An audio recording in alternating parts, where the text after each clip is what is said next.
26 থেকে এই 27 নম্বর আয়াতের অনুবাদটা করলেও বুঝতে পারবেন যে আসলে এই কাবা ঘরটা কেন ইবাদতের কেন্দ্রবিন্দু। আমি এই আজকে টপিক্সের হেডলাইন কেন রাখলাম, আমরা যখন পত্রিকা পড়ি বা কোনো বই নিলে এই আমরা সূচিটা দেখি বা হেডলাইন দেখলেই কিন্তু মোটামুটি বারোয়ানি বুঝ হয়ে যায় ভিতরে কি ম্যাটেরিয়ালস আছে। তো এই 26 এবং 27 নম্বর আয়াতটা তেলাওয়াত করলে, অনুবাদটা করলে মোটামুটি আপনাদের মোটামুটি 70% বুঝ হয়ে যাবে কেন এই বাইতুল্লাহটা ইবাদতের কি কেন্দ্রবিন্দু। আসুন তাহলে আমরা বুঝি। আল্লাহ তাআলা বলেন, বিসমিল্লাহির রহমানির রহিম, ওয়াইজ বাওয়ানা লি ইব্রাহিমা মাকানাল বাইত। আল্লাহ তাআলা বলেন, আমি ইব্রাহিমকে এই কাবা ঘরের জায়গাটা ঠিক করে দিলাম। যে এটা হইল কি কাবা ঘরের স্ট্রাকচার। এটা কেমনে ঠিক করছে, এটার অনেক ইতিহাস আছে। এই হাদিসে মুসনাদে আহমদের হাদিস আসছে, দীর্ঘদিন পর্যন্ত এটা যখন আদম আলাইহিসসালামের পরে এভাবে শীশ আলাইহিসসালামের পরে ঢেকে গেল, প্লাবন হলো ইত্যাদি ইত্যাদি, পরে একটা সাপের আকৃতি একটা বাতাস আসছে, বাতাসটা পরে একটা রাউন্ড সাপের মতন হয়ে গেল। এই সাপটা যতটুক ছিল এই এতটুক জায়গা থেকে যখন মাটি সরানো হলো, 4টা বড় বড় এই ধরনের কি মানে সাপ না, 4টা এটাকে বলা হয় পিলারের মতন আর কি স্ট্রাকচার, এটা বের হয়ে গেল। এই বের হয়ে যাওয়ার পরে এরপরে এই বাইতুল্লাহর কাজ হলো। এখানে আল্লাহ তাআলা বলছেন যে ইব্রাহিম আলাইহিস সালাম খুঁজতেছেন, তখন আমি আকাশ থেকে এরকম একটা কি রিহ, এই রিহটাকে রিহান হাইয়ান হাদিসে আসছে যে সাপের আকৃতিতে একটা বাতাস আমি কি প্রেরণ করলাম, নির্ধারণ করে দিলাম এটা হলো কি বাইতুল্লাহ। আমি নির্ধারণ করে এরপরে বললাম যে আল্লাহ তুশরিক বি শাইয়ান, এই যে ঘরটা আমি তোমাকে চিনিয়ে দিলাম বা তুমি এখন এই ঘরটা পেয়ে গেলে, এই ঘরের সাথে এই ঘরের মালিকের সাথে কাউকে কি করা যাবে না, অংশীদার করা যাবে না। দেখেন প্রথমেই বলছেন, তাইলে বোঝা যায় অংশীদারিত্ব, এই ভালোবাসা ভাগ করা এটা কেউ কি পছন্দ করেন না। এটা আল্লাহ তাআলার প্রথম কনসেপ্ট। এরপর বলছেন অতহের বাইতি লিত্তয়ফিন, অতহের বাইতিয়া লিত্তয়ফিন, আর এই আমার এই যে ঘরটা এটা তুমি পুত পবিত্র করবে যারা তাওয়াফ করবে তাদের জন্য। কাদের জন্য? তাওয়াফকারীদের জন্য। এটার আবার অনেক তাফসির আছে। তহের বলতে আমাদের খাদেম সাহেবরা যেমন পরিষ্কার করেন, এটা হলো সবচেয়ে ছোট অর্থ, ছোট ব্যাখ্যা, ছোট তাফসির, মানে একে আদনা আর কি। আসল হচ্ছে এই বাইতুল্লাহর চতুর্দিকে যে মূর্তি, এই বাইতুল্লাহর ভিতরে মূর্তি ছিল, এই বাইতুল্লাহকে শিরক মুক্ত তাওয়াফ করার জন্য সেভাবে তুমি প্রস্তুত করো। সুবহানাল্লাহ বলবেন না? আমাদের ইবাদতের ভিতরে শিরক আছে না নাই? আছে। আপনার অজান্তে শিরক হয়ে যায়। কাউকে দেখলে দীর্ঘ সময় সেজদায় থাকা, রুকুতে থাকা, এই যে আবার ইবাদতের কথা কাউকে না বললে একটা মনের ভিতরে অশান্তি। দান করছেন, এটা জানাইতে পারলাম না, কেমনে জানান যায়? পরে একটা শুরু করে একটা লিঙ্ক দিয়া পরে বলার কি কয় এসির জন্য কি কিছু দিছিলেন? কয় না দিন, আমি তো আলহামদুলিল্লাহ 5,000 টাকা দিছি। ও আচ্ছা দিছেন, ভালো ভালো, মানে এই যে জানাইতে পারলাম না। আচ্ছা উনি যে জানাইছে অসুবিধা কি? এই উসিলায় শুনে আপনি 2,000 টাকা দেন, কিন্তু একদল দিয়া খুশি, আরেক দেন কি না দিয়া খুশি। আরেক দল যারা দিছে এদেরকে মানা কইরা খুশি, দিছসকা, যারা কমিটি এরাই দিবে। এরকম এখানের মসজিদের কথা বলতেছি না, বিভিন্ন জায়গায় ওয়াজ মাহফিল, মসজিদ, মাদ্রাসায় তো আর এই জায়গায় টাকার ঠিক নাই, সারা বছর খালি কালেকশনই করে, কমিটিরা কিছু দেয় না, খালি আমরাই দিই, দিস না, এরকম আছে না নাই? এখানেও আছে। ও আচ্ছা, যাক, থাকলে ভালো। আচ্ছা, তো এরপরে দেখেন অল কাইমিন, তারপরে আল্লাহ তাআলা বলছেন যারা কিয়াম করে, যারা কি করে? কিয়াম করে। এখন যারা আবার কিয়াম করে না, এরা আল্লাহ কিয়ামের কথা দিলে কোরআনেও আছে, কয় না এটা মানে সঠিক অর্থ না। এই যে সূরা হজ্জের 26 এবং 27 নম্বর আয়াত, তবে এটা ওই নবীর শানে দাঁড়িয়ে কিয়াম না, যারা কি দাঁড়িয়ে নামাজ আদায় করে, এই বাইতুল্লাহর ইবাদতকে যারা দাঁড়িয়ে দাঁড়িয়ে আদায় করে তাদেরকে বলছি কাইমিন। এরপর আবার দেখেন স্পেশাল বলছে ও রুকা সুজুদ, যারা এই বাইতুল্লাহ কেন্দ্রিক এই বাইতুল্লাহ গিয়ে রুকু এবং সেজদা দেয়, রুকু এবং সেজদা দেয়। এই রুকু এবং সেজদার কথা কেন বলছে এটা একটু পরে আসতেছি, শুধুমাত্র অনুবাদটা আপনাদেরকে শোনাচ্ছি। তাহলে দেখেন, ইব্রাহিম খলিলুল্লাহকে বলছেন, ইব্রাহিম তোমাকে বাইতুল্লাহর ঘরটা আমি কি নির্ধারণ করে দিলাম, ঠিক করে দিলাম। এখন তোমার কাজ হলো এটার সাথে কি করা যাবে না।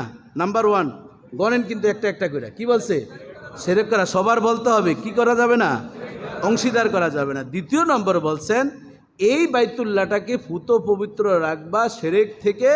কিসের মাধ্যমে? তাওয়াফের মাধ্যমে। কিসের মাধ্যমে? তাওয়াফের মাধ্যমে। তাওয়াফ করবে, মূর্তি আর ওখানে থাকতে পারবে না। আর তাওয়াফ করে আমি এতটা তাওয়াফ করছি, আমি এতবার হাজরে আসাদ ধরছি, আমি এতবার এটা করছি, এই ধরনের মানুষদের জানানো কি, এটাকে বলা হয় আরবিতে তাকাল্লুফি, বা আরেকটা কি, লৌকিকতা। সুন্দর একটা বাংলা, তাই না শফিক সাহেব? কি লৌকিকতা, মানে মানুষকে দেখানো। আচ্ছা, তারপরে হচ্ছে কি, কয়টা বললাম?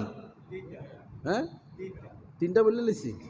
ও আচ্ছা, এরপরে চতুর্থ নম্বর, প্রথম বলছি শিরক, দ্বিতীয় নম্বর বলছি তাওয়াফ, 2টা বলছি।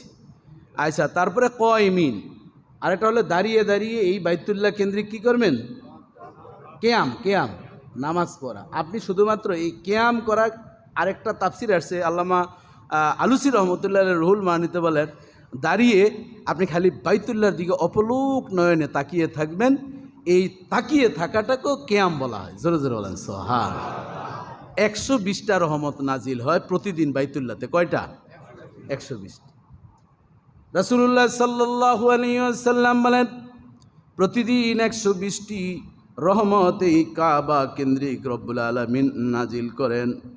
তন্মধ্যে সিত্তুনা লিত-তাওয়াইফিন, 60টা রহমত শুধুমাত্র যারা তাওয়াফ করে তাদের জন্যই রব্বুল আলামিন দান করে দেন।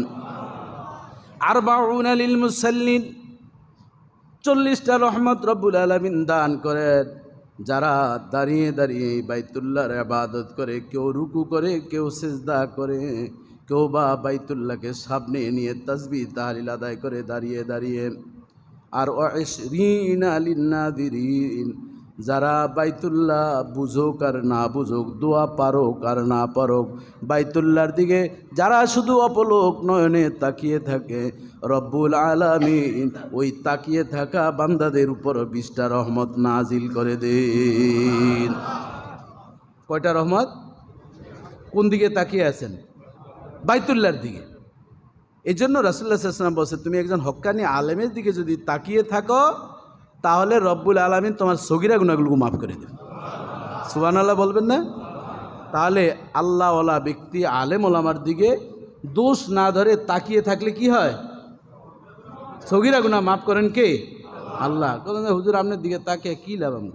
ওই যে নবীজি বলছেন কি, সগীরা গুনাহ মাফ হয়। আলেমের ইজ্জত করবেন, দুনিয়ার সবাই খারাপ বলুক, আপনি ইজ্জত করবেন। এই যে অনেকে আমি আসি বৈশা বৈশা মুসাফা করেন, এটা কিন্তু আদবের খেলাফ। শুধু আমাকে দেখে না, মানে এর কিছু কিছু জিনিস আছে, মানে যেটা আদব। আপনি একজন আলেম আসতেছেন, একজন নেতা আসলে মসজিদের 2 পাশে না, ওই গেট থেকে দাঁড়ান শুরু করেন। তা আমরা কি সলিমুদ্দিন মার্কা নেতা? আমাদের নাম তো ইমাম, শুধু নামাজের। এই জন্য একজন আলেম আসলে আমরা যদি না দাঁড়াই, আপনাদের মাথা নষ্ট হয়ে যায়। আপনি আসবেন, আমরা যাব, আপনি ঢুকছেন, আমরা দাঁড়াইলাম না, তখন মনে হয় খতিব সাহেব কেমন বেয়াদব রে, আদব নাই, কিচ্ছু নেই, আমরা আসলাম। আর খতিব সাহেব মসজিদে আসতেছেন, কোথাও যাচ্ছেন, একজন আলেম বক্তা, শুধু আমার কথা বলতেছি না, আবার কেউ খতিব সাহেব বললে বলে হুজুরে নিজেরই সাপ কয়। দোষ ধরার লোকের কিন্তু অভাব নেই। তো কী করবো, খতিবে ঢুকছে এরকম, এটা হলো শব্দ ভাষা শৈলীতা। এই জন্য একজন আলেম আসবে, আপনারা দাঁড়িয়ে কদর করবেন, বসে বসে মুসাফা, দরকার কি আপনার মুসাফা করার? কোনো দরকার নেই। এই জন্য এখানে দেখেন প্রত্যেকটি বিষয় আপনার বুঝতে হবে। বাইতুল্লাহর দিকে আপনি শুধুমাত্র তাকিয়ে থাকবেন, তাকিয়ে বুঝেন আর না বুঝেন, শুধুমাত্র তাকিয়ে থাকলে 20টা রহমত দিবেন কে? আল্লাহ।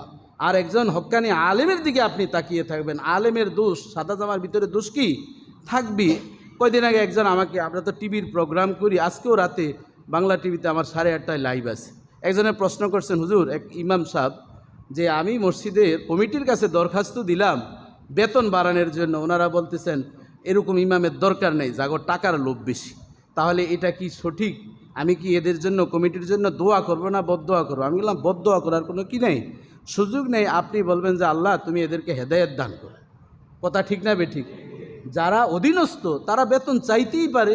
আপনি বললেন আপনার চাকরি করার এখানে কি নাই, দরকার নেই, আমরা নতুন ইমাম আরেকজন নিব। এই ধরনের চিন্তা সবচেয়ে হীনমন্যতা, এবং এটা তারা জালেমের অন্তর্ভুক্ত। কথা ঠিক কিনা বলেন? এই ধরনের কাজ কখনো করবেন না। আপনার একজন ড্রাইভার বেতন চাইবে, বাড়াতে চাইবে, আপনি বলবেন বাদ দিয়ে দিবেন। আপনার সিকিউরিটি, আপনি কাকে বাদ দিচ্ছেন? ফেরেশতা তো নিচ্ছেন না, নিবেন কাকে? আরেকজন লোককেই নিবেন। এই জন্য মাইনাস ফর্মুলা পৃথিবীতে সবচেয়ে খারাপ। বাংলাদেশে যত মাইনাস ফর্মুলার দল যারা, তারা কিন্তু দিন দিন বাতি নিভে যাচ্ছে। কথা ঠিক কিনা বলেন? এজন্য সব সময় মানুষকে মায়া করবেন। রাসূলুল্লাহ সাল্লাল্লাহু আলাইহি ওয়াসাল্লাম যেমনিভাবে মানুষদেরকে আপন করে নিয়েছেন, ইহুদির লাশ নিয়ে যাচ্ছে, সবাই বলতেছেন ইয়া রাসূলুল্লাহ আপনি দাঁড়াইলেন কেন, এটা তো ইহুদির লাশ। ফাতাবাসসামা রাসূলুল্লাহ সাল্লাল্লাহু আলাইহি ওয়াসাল্লাম, নবীজি মুস্কি হাসি দিয়ে বললেন আমি তো দেখতেছি মানুষের লাশ নিয়ে যাচ্ছে। সুবহানাল্লাহ বলবেন না? নবীজি কি বলছেন? মানুষের লাশ বলছেন। আর আমরা ট্যাগ লাগিয়ে দিছি কি, এটা ইহুদির লাশ, ওটা হিন্দুর লাশ, ওটা খ্রিস্টানের লাশ। মানুষ হিসাবে এক হোক, মানুষ হিসাবে আপনি একজন আরেকজন ভাইকে উপকার করবেন। আপনার অধীনস্থ যারা, তারা যেভাবে একটু ভালো থাকে, একটা আবেদন দাবি করতে পারে। বিভিন্ন গার্মেন্টসের যারা সিইও বা বিভিন্ন কোম্পানির আসে, এদের কিছু মৌলিক, কারণ বহু সিইওর সাথে আমার পরিচয় আছে, এদের হেডম হচ্ছে যখন আসে, আসার পর পুরান যারা আছে এদেরকে বাদ দিয়ে দেয়। যেমন একজনের ইনক্রিমেন্ট হতে হতে 1,20,000 টাকা হয়েছে, হওয়ার পর এখন বলে এমডি স্যার একটা ভালো বুদ্ধি আছে, 1,20,000 এটার দরকার না, আমি 60,000 টাকা দিয়ে কিন্তু কর্মচারী এর চেয়ে ভালো আপনার আউটপুট আসবে। তাই তো আসার পরে যোগ বিয়োগ পূরণ ভাগ মিলিয়ে দেখলো যে প্রতি মাসে তার 1 কোটি টাকা এভাবে ছাঁটাই করলে ওনার কি নতুন নিলে লাভ হয়। আচ্ছা, এই যে যাদের পেটে আপনি লাথি দিচ্ছেন, আমার জানা মতে বহু সিইও, বহু এমডি এখন সিএনজি তো চলাফেরা করতে পারে না, 11 নম্বর গাড়িতে চলে। কত নম্বর গাড়িতে? 11 নম্বর ছিলেন তো? কোনটা? পায়ে হাঁটে, 2 পা একসাথে হলে 11 হয় না? এজন্য এই কাজ কখনো আপনি আমি যাতে কি না করি। মনে রাখবেন, আমি কারো উপকার না করতে পারলেও ক্ষতি করব না, এই স্লোগানটা মনে থাকবে তো? আমার জীবনে এই পেজে মিম্বারে বলছি, কাউকে আমি ক্ষতি করার জন্য কোনোদিন চেষ্টা করি নাই। এবং আমি যত জায়গায় দায়িত্ব পালন করেছি, কোনোদিন স্টাফকে বাদ দেওয়া, কোনো শিক্ষককে বাদ দেওয়া, কারো ক্ষতি করা হয় নাই, হবে নাই। এই জন্য আল্লাহ তাআলা আমাকে অনেক ভালো রেখেছেন, এবং অল্প দিনের ভিতরে আরও ভালো ভালো অবস্থানে আল্লাহ তাআলা নেবেন। বলেন আল্লাহুম্মা আমিন। সকলে বলেন আল্লাহুম্মা আমিন। আল্লাহ তাআলা যাতে কামিয়াব দান করেন, বলেন আমিন। সম্মানিত সুধী, এখানে দেখুন আল্লাহ তাআলা বলছেন অর রুক্কা সুজুদ, যে রুকুকারী এবং সেজদাকারী যারা, এই তাদের জন্য এই বাইতুল্লাহটাকে আল্লাহ ইবাদতের মারকাজ বানিয়ে দিয়েছে। এরপর আল্লাহ তাআলা বলেন আযান ফিন্নাসি বিল হজ, হে ইব্রাহিম তুমি আজান দাও এই ঘরের ইয়াতুকার জালান, তোমার আজানের মাধ্যমে সারা পৃথিবীর প্রত্যন্ত অঞ্চল থেকে মানুষ পায়ে হেঁটে আসবে। ও আলা কুল্লি দামিরিন, এবং তারা বাহনের উপর উঠবেন, একটা উটের উপরে উঠবেন, ঘোড়ার উপরে উঠবেন। এই বাহনগুলো হাঁটতে হাঁটতে ক্ষীণকায়া দুর্বল হয়ে যাবে, তারপরেও এই বাইতুল্লাহর ইবাদতের জন্য কেউ থেমে থাকবে না। এক সময় 1 লাখ 1.5 লাখ আমার আব্বা 2006 হজ করেছেন, 1.5 লক্ষ টাকা লেগেছে সব মিলিয়ে। এরপরে আমরা গিয়েছি 2.5 লক্ষ টাকা, এখন 6 থেকে 7 লক্ষ টাকা লাগতেছে। তারপরও আল্লাহর বাড়ির মেহমান কমে নাই। কথা ঠিক কিনা বলেন? কারণ ইব্রাহিম খলিলুল্লাহ আজান দিয়েছেন। আল্লাহ তাআলা বলেন ও দুনিয়ার মানুষ, মিন কুল্লি ফাজ্জিন আমিক,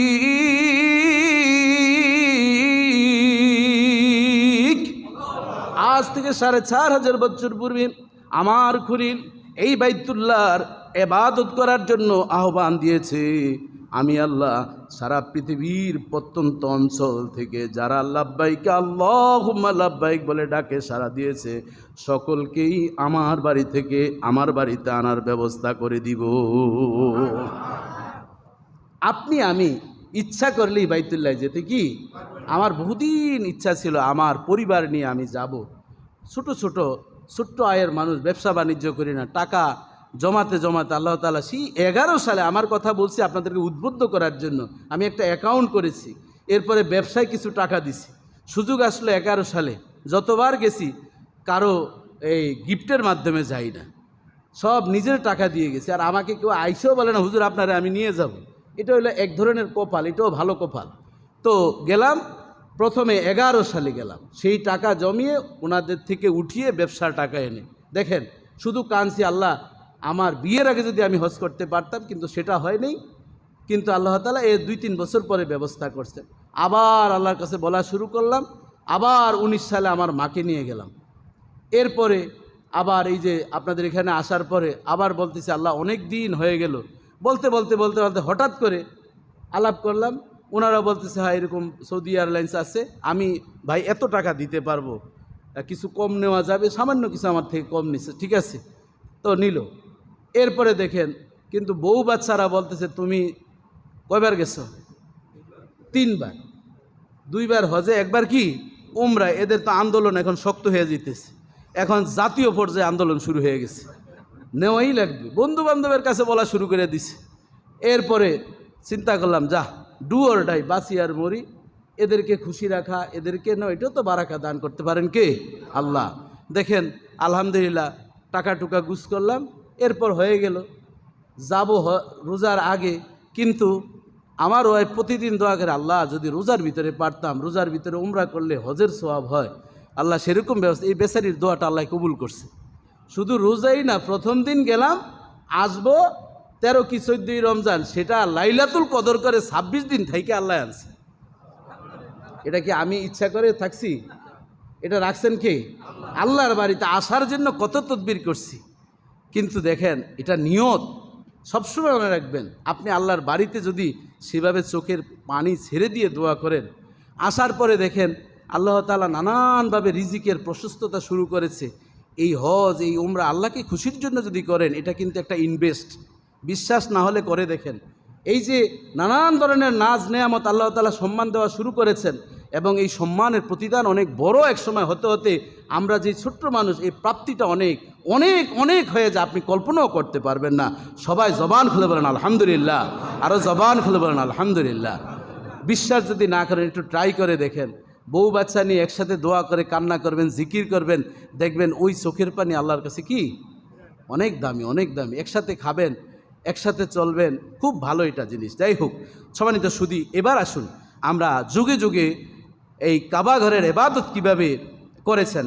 দেখেন আদম আলাইহিস সালামের আগমনের 2000 বছর আগে এই কাবা ঘরটা ফেরেশতারা বানাইছেন। কারা বানাইছেন? কত হাজার বছর আগে?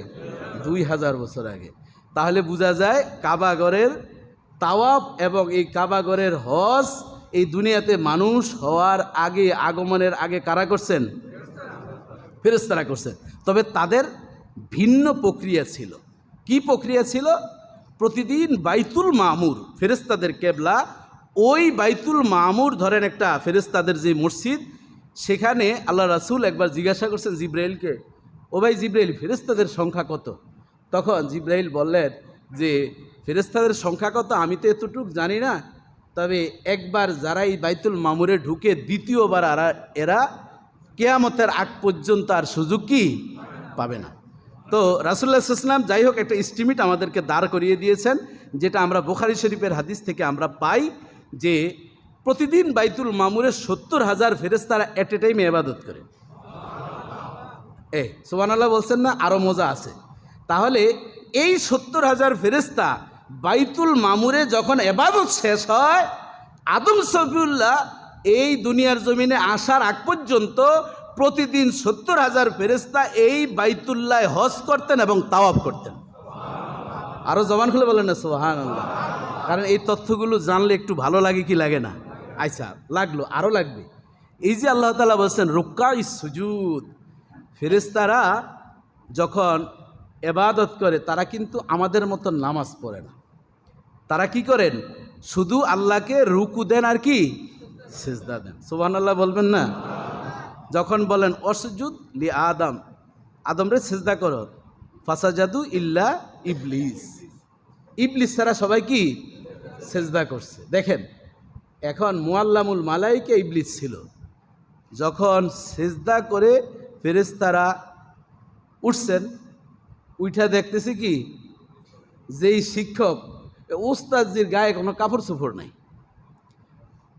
নগ্ন অবস্থায় দেখে ফেরেশতারা দ্বিতীয়বার আরেকটা কি সেজদা দিচ্ছেন। একটা হচ্ছে আল্লাহর আদেশের সেজদা, সেটা ফরজ, আর আরেকটা হচ্ছে শুকরিয়া আদায় করে ফেরেশতারা সেজদা দিচ্ছেন। এজন্য আমরা রুকু দেই একটা আর সেজদা দেই দুইটা। ওই প্রথমটা হচ্ছে রুকুর মতন সেজদা, আল্লাহর আদেশ ফরজ, আর দ্বিতীয়টা হচ্ছে ফেরেশতারা শুকরিয়া আদায় করে যে সেজদা দিয়েছেন সেই সেজদা। এজন্য রুকু একটা, সেজদা কয়টা? একটা আল্লাহর আদেশের সেজদা, আরেকটা হলো ফেরেশতারা কি শুকরিয়া আদায় করে সেজদা। ওই কোরআনের আয়াত এবং হাদিস থেকে বিশ্লেষণ করে দেখা যায় ফেরেশতারা শুধুমাত্র এই বাইতুল্লাহর যে ইবাদত করতেন, তারা শুধু আল্লাহকে রুকু করতেন আর কি সেজদা করতেন, আর চতুর্দিকে তারা ঘুরতেন, তাওয়াফ করতেন। এই তিনটা কাজ ছিল ফেরেশতাদের। কত হাজার বছর আগে? 2000 বছর আগে। এই তথ্যগুলো কিছু কিছু রেখে দিবেন। এরপর আমাদের লাইভ হচ্ছে, আপনারা শেয়ার করবেন, আপনারা ফলো হলে এগুলো আপনারা মাঝে মধ্যে পাবেন, আর একটু শান্তি লাগবে যে এই বাইতুল মামুরে প্রতিদিন 70,000 ফেরেশতারা একসাথে ইবাদত করেন। ওদের ইবাদত যখন শেষ হয়ে যায় তখন ওনারা কোথায় আসেন? বাইতুল্লাহ হেরেমে আসেন। আসার পরে এই 70,000 ফেরেশতারা একটা আমল করেন।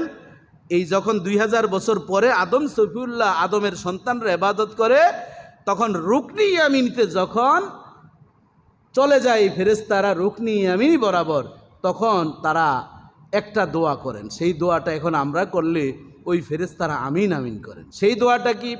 রাসূলুল্লাহ সাল্লাল্লাহু আলাইহি সাল্লাম বলেন, পড়ুন আমার সাথে, রব্বানা আতিনা ফিদ দুনিয়া হাসানাতাও ওয়া ফিল আখিরাতি হাসানাতাও ওয়া কিনা আযাবান নার। রব্বুল আলামিন দোয়া শিক্ষা দিয়েছেন বান্দাদেরকে। রব্বানা আতিনা, হে রব আমাদেরকে তুমি দুনিয়ার জমিনে কল্যাণ দাও, পরকালও কল্যাণ দিও, জাহান্নাম থেকে মুক্তি দিও। ওই যে 70,000 ফেরেশতা রুকনি ইয়ামিনিতে অবস্থান করেন, ওই ফেরেশতারা তখন এক বাক্যে আল্লাহর কাছে বলতে থাকেন, আল্লাহ তুমি তোমার বান্দাদেরকে ক্ষমা করে দাও। তাহলে রুকনি ইয়ামিনিতে যখন যাবেন এই দোয়াটা পড়বেন। ওই যে 70,000 ফেরেশতারা, রাসূলুল্লাহ সাল্লাল্লাহু আলাইহি ওয়াসাল্লাম বলেন এই ধারা এখনও অব্যাহত আছে। প্রতিদিন বাইতুল মামুরে 70,000 ফেরেশতাদের ইবাদত যখন শেষ হয়ে যায়, তারা অবতরণ করেন কোথায়? বাইতুল্লাহ। বাইতুল্লাহ ইবাদত করে, আর আমাদের জন্য তারা ক্ষমা প্রার্থনা করতে থাকেন। কার কাছে? আল্লাহর কাছে। জবান খুলে বলেন আল্লাহু আকবার। আচ্ছা, রাসূলুল্লাহ সাল্লাল্লাহু আলাইহি ওয়াসাল্লাম এই প্রসঙ্গে বুখারী শরীফের হাদিসে এসেছে, আনাস ইবনে মালিক রাদিয়াল্লাহু তাআলা থেকে হাদিস কানা বর্ণিত, ইন্নাল মালাইকাতা কানাত তাহুজ্জুল বাইতা কাবলা আদম সুম্মা হাজ্জাহু আদম আলাইহিস সালাম। রাসূলুল্লাহ সাল্লাল্লাহু আলাইহি ওয়াসাল্লাম বলেন, ফেরেশতারা এই বাইতুল্লাহর হজ আদায় করেছেন আদম নবী দুনিয়াতে আসার পূর্বে। আদম নবী তার জীবনে 55 বার হজ আদায় করেছেন। কয়বার? 55 বার। কয়বার? 55 বার হজ আদায় করেছেন। অনুরূপভাবে শীষ আলাইহিসসালাম করছেন, এরপরে ইদ্রিস আলাইহিসসালামও করছেন। নূহ আলাইহিসসালাম করা শুরু করলেন। ভাগ্যের নির্মম পরিহাস, প্লাবন যখন হয়ে গেল, এই প্লাবনের কারণে 2640 বছর পর্যন্ত এই কাবাঘরের মাটির চাপায় পড়ে রয়েছে। ওই অবস্থায় আল্লাহর জান্নাতি পাথর হাজরে আসাদকে আল্লাহ তাআলা 2640 বছর পর্যন্ত জাবালে আবু কুবায়েসের পেটের ভিতরে আল্লাহ তাআলা আশ্রয় দিয়ে রেখেছেন। দুইটি মত, একটি হচ্ছে পাহাড়ের কথা বললাম, আরেকটা হচ্ছে আল্লাহ তাআলা চতুর্থ আসমানে আল্লাহর খাজানায় রেখে দিয়েছেন। এরপরে দেখেন ফথুল বারি বুখারী শরীফের ব্যাখ্যা গ্রন্থ 6ষ্ঠ খণ্ডের 406 নম্বর পৃষ্ঠায় এসছে, আল্লাহ তাআলা জাবালে আবু কুবাইসকে বলছেন, ওই যে ইউনুস নবীকে মাছের পেটে রাখছে, মনে আছে তো? মানে ও আজ একটার সাথে একটা একটু লিঙ্ক ধরিয়ে দিচ্ছি। তখন মাছেরে বলছে, মাছরে আমার ইউনুস একটা এই অপরাধ করছেন, এটার শাস্তিও দিতেছি, এদিকে নবী হিসাবে তাকে আমি শাস্তি দিচ্ছি, কিন্তু যতই হোক সে তো আমার নবী, এজন্য তোরে বলি অন্য জিনিসের মতন আমার নবীর হজম কি করিস না, যেইভাবে আছে সেইভাবে কি তোর পেটে নবী, তোর ভাগ্য অনেক ভালো, সাবধান, তোর দামও কিন্তু অনেক। পৃথিবীতে একটা মাছ জান্নাতে যাবে, সেটা ইউনুস নবীরে যেই মাছটা পেটে রাখছে। অনেক মেরাক্কিলি বিষয় এখানে আছে। যাই হোক, এখানে দেখেন জাবালে আবু কুবাইস রে আল্লাহ তাআলা ডাক দিয়া কি বলছেন, ইজা রাআইতা খলিলি বাইনি বাইনি বাইতি ফাখরুজ লাহু, ও জাবালে আবু কুবাইস, তোর কাছে প্লাবনের কারণে আমি হাজরে আসওয়াদটাকে যত্ন করে রাখার জন্য বলছি। যখন আমার বন্ধু ইব্রাহিম খলিলুল্লাহ এই বাইতুল্লাহ নির্মাণ করবে, তখন জাবালে আবু কুবাইস তুই পাথরটা যথাসময়ে সুন্দরভাবে ইব্রাহিম খলিলুল্লাহর কাছে দিয়ে দিস। এখন বাইতুল্লাহ নির্মাণ শুরু হলো। ইসমাইল আলাইহিস সালাম হলো যুগালি, মালটাল বানিয়ে দেয় পাথর। ইসমাইল আলাইহিস সালাম যখন পাথর কোন কোন জায়গা থেকে আসছে, 5টা পাহাড় থেকে আসছে। কয়টা পাহাড় থেকে? এর ভিতরে একটা পাহাড় হচ্ছে জাবালে নূর, যেখানে ওহী অবতীর্ণ হয়েছে, মনে আছে তো আপনাদের? জাবালে ওমর। এরপরে আরেকটা পাহাড় থেকে আসছে জাবালে আবু কুবাইস থেকে, বিশেষভাবে হাজরে আসওয়াদটা কি আসছে। ইসমাইল আলাইহিস সালাম বলেন, হঠাৎ করে আমি দেখি জাবালে আবু কুবাইস থেকে আল্লাহ সুবহানাহু ওয়া তাআলা একটা পাথর পাঠালেন। সেই পাথরটা হচ্ছে আবিয়াদুম মিনাল লাবান ও আবিয়াদুম মিনাস সালজ, সেটা দুধ এবং বরফের চেয়ে দবদবে সাদা একটা পাথর উড়ন্ত অবস্থায় আসলো। আর আমি আমার বাবাকে বললাম, সেটা আমার বাবাই বাইতুল্লাহর সাথে লাগিয়ে দিছে। ইসমাইল আলাইহিস সালামের কথা রাসূলুল্লাহ সাল্লাল্লাহু আলাইহি ওয়াসাল্লাম সাহাবায়ে কেরামদেরকে জানাইলেন। এখন আসেন, তাহলে হাজরে আসওয়াদ কি এখন দুধের মতন সাদা পান না কালো পান? এর কারণ আছে না নাই? ওয়াজ তো সবাই জানেন, কিন্তু একটু আরবি ওয়াজ করি। আসুন, মুসনাদে আহমদের এই হাদিসটা আব্দুল্লাহ ইবনে আব্বাস রাদিয়াল্লাহু তাআলা থেকে বর্ণিত। আল হাজরে আসওয়াদ মিনাল জান্নাহ ও আসাদ্দু বায়াদাম মিনাল লাবান ফাসাওয়াদাতহু খাতায়া বানি আদম। রাসূলুল্লাহ সাল্লাল্লাহু আলাইহি ওয়াসাল্লাম বলেন, এই হাজরে আসওয়াদটা আসলে হাজরে আসওয়াদ ছিল না, এটা ছিল অধিক দবদবে সাদা একটা পাথর, দুধের চেয়ে আরও বেশি সাদা ছিল। ফাসাওয়াদাতহু খাতায়া বানি আদম, বনি আদমের গুনাহগুলো টানতে টানতে সাদা পাথরটা কালো হয়ে গেছে। তাহলে গুনার কালারটা কি ভাই? আমাদের ইমাম সাহেব কি বলছে মনে আছে? আল্লাহর কাছে বলছে, আমাকে ইমাম সাহেব বলতে হাফেজ রেজাউল সাহেব না, ওই যে বড় ইমাম সাহেব। বড় ইমাম সাহেব কে? ইমাম আবু হানিফা রহমতুল্লাহ আলাই। আমরা তো এলাম সুটকে ইমাম, কিন্তু ইমাম আবু হানিফা রহমতুল্লাহ আল্লাহকে একদিন বলছেন, আল্লাহ গুনার কালারটা কেমন আমি একটু দেখতে চাই। এই ওয়াজটা মানে আরও কয়েকবার করছি। তখন উনি উজুর পানি যখন পড়তেছে, রাসূলুল্লাহ সাল্লাল্লাহু আলাইহি ওয়াসাল্লাম বলছেন, উজু যখন করে হাতের গুনাহগুলো পানির সাথে হাত্তা বিকত্রিল মা, সর্বশেষ যেই ফুটাটা পড়ে এর সাথে পড়ে যায়। উনি দাবি করছেন, আল্লাহ নবীজি তো নিশ্চয়ই গুনার কালার দেখছে, আমারই একটু দেখেইও। পরে এরকমভাবে কাঁদতে কাঁদতে কাঁদতে আল্লাহর কাছে আল্লাহ দোয়া কবুল করছেন। উনি একদিন তাহাজ্জুদের নামাজের জন্য উজু করতে উঠলেন, দেখতেছেন ওদিন ওনার একটা সমস্যা হয়েছিল। এর আগের দিন রাস্তায় বেগানা নারীকে উনি দেখেছেন, বা শয়তান তাকে ওয়াসওয়াসা দিয়েছে, যেভাবে বিভিন্ন মত পাওয়া যায়। উনি দেখতেছেন মুখ ধোয়ার সাথে সাথে তার মুখ থেকে কালো কালো আলকাতরার মতন পানিগুলো গড়িয়ে গড়িয়ে পড়তেছে। সুবহানাল্লাহ বলবেন না? তাইলে গুনাহ যে ঝরে ঝরে পড়ে আমাদের ইমাম সাহেব দেখছেন কি দেখেন নাই? তাহলে এই নিয়ত করে উজু করবেন, হাতের গুনাহ উজুর পানির সাথে ঝরে যাবে, পায়ের গুনাহ পায়ের উজুর পানির সাথে ঝরে যাবে, মুখের গুনাহ জবানের গুনাহ ঝরিয়ে দিবেন কে? আল্লাহ।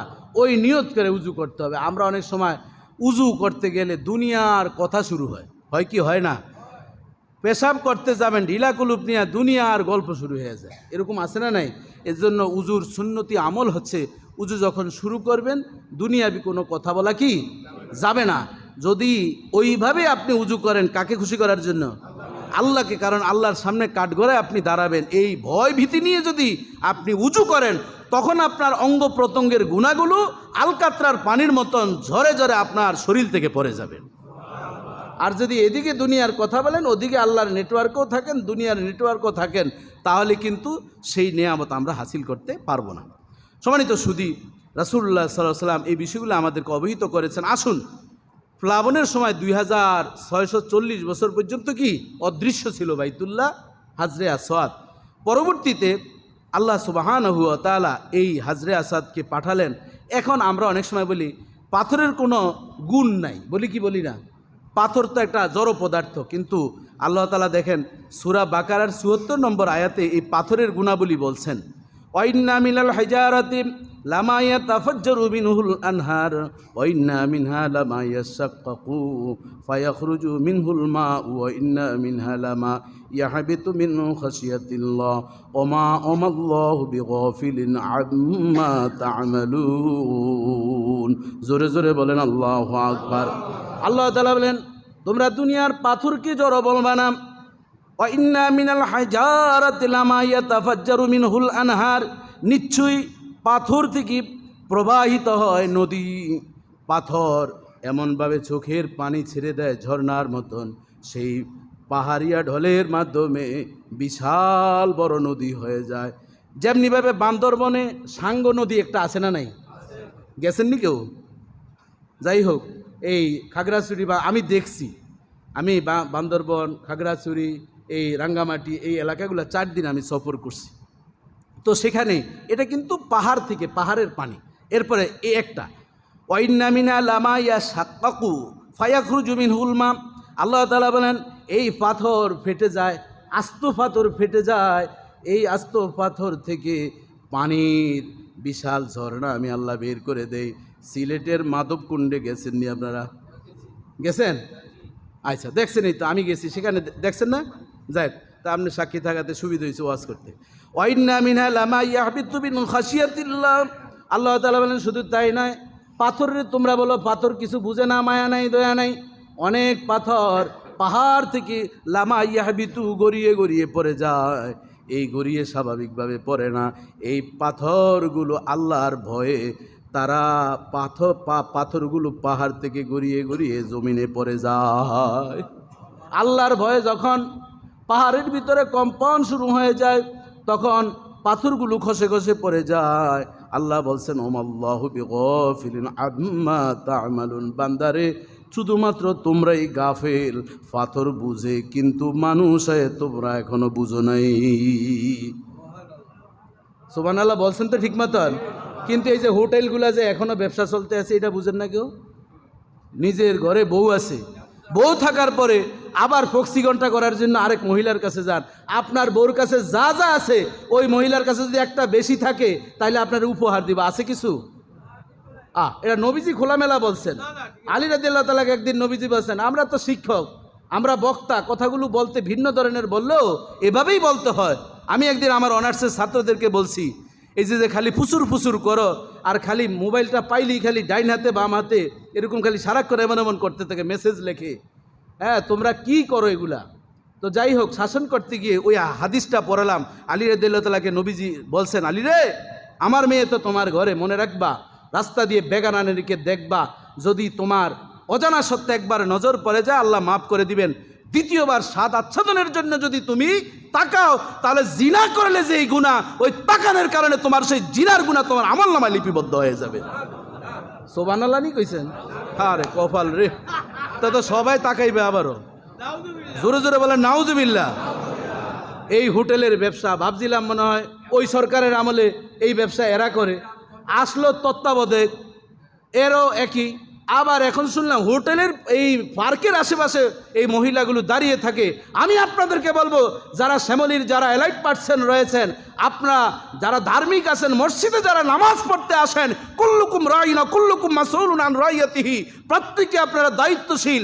যদি এভাবে এই শ্যামলী এলাকায় যারা মালিক রয়েছেন বিল্ডিংয়ের, আপনারা যদি এটি বন্ধ যদি না করেন, আল্লাহর কাঠগড়ায় নয় আপনাদের উপরে গজব নাজিল হবে। কথা ঠিক কিনা বলেন? এই গজবকে ধরে রাখার জন্য অচিরেই আমি আজকে খতিব হিসাবে এই মঞ্চে বললাম, যারা বন্ধ না করবেন, এই টাকা খেয়ে সন্তান পরিবার নিয়ে যদি চলবেন, আপনাদের পেটের ভিতরে আগুন ঢুকবে। কথা ঠিক কিনা বলেন? এই হোটেলকে, এই পতিতালয়, এই ব্যবসাকে বন্ধ করার জন্য কারা কারা আমার সাথে একমত আছেন? দুহাত তুলে আল্লাহকে দেখিয়ে দেই। নারে তাকবীর, নারে রিসালাত। বেহিয়াপনা, বেশ্যাগিরি, পতিতা ব্যবসা, পতিতা ব্যবসা, নারে তাকবীর।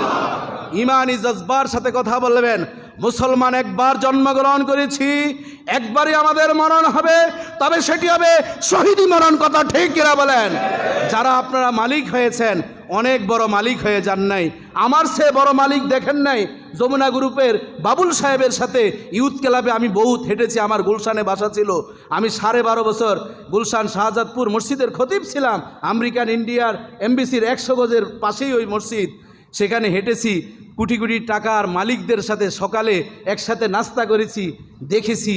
বাবুল ভাইকে বললাম পিঠে হাত দিয়ে, বাবুল ভাই বাংলাদেশের 1, 2, 3 রুলের বড় লোক আপনি, একটু নামাজটা যদি পড়েন পারফেক্ট হয়ে যাবেন।